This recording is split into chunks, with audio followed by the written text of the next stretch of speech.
গতকালকে আমরা দেখলাম যে আব্দুল হামিদ যে রাষ্ট্রপতি ছিল উনি গতকালকে দেশ ছেড়ে পালিয়েছেন।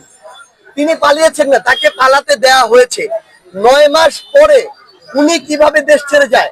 আওয়ামী লীগের যে কয়েকজন সুবিধাভোগী বাংলাদেশে ছিল তার মধ্যে অন্যতম তিনি। রাষ্ট্রপতি হিসেবে রাষ্ট্রের সর্বোচ্চ সুযোগ সুবিধা তিনি সবসময় পেয়েছেন। রাষ্ট্রপতি হিসেবে তিনি দেশের একটা গুরুত্বপূর্ণ অঞ্চলে টাকাগুলোকে একদম আবর্জনায় ফেলেছেন। তিনি ওই কিশোরগঞ্জ মিঠামই নষ্টগ্রামে ওই যে রাস্তাটা হাইওয়ে, এই রাস্তা করে পুরো জেলার পুরো দেশের সামগ্রিক যে বায়োডাইভার্সিটি এটাকে তিনি নষ্ট করেছেন। ওই জেলার মানুষ অলরেডি বোঝা শুরু করেছে এটার উপদ্রবটা কি, এটা অন্যভাবে পরিকল্পনা করা যেত। তো ক্ষমতার অপব্যবহার করে তিনি কত কিছু করেছেন তার প্রমাণ অনেক জায়গা আছে। সেই মানুষ এই দেশ ছেড়ে পালিয়ে যায় 9 মাস পরে।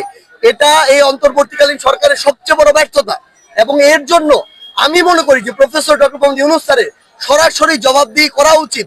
ডক্টর আসিফ নজরুলের সরাসরি জবাবদিহি করা উচিত যে কিভাবে 9 মাস পরে আব্দুল হামিদ দেশ ছেড়ে পালিয়ে যায়।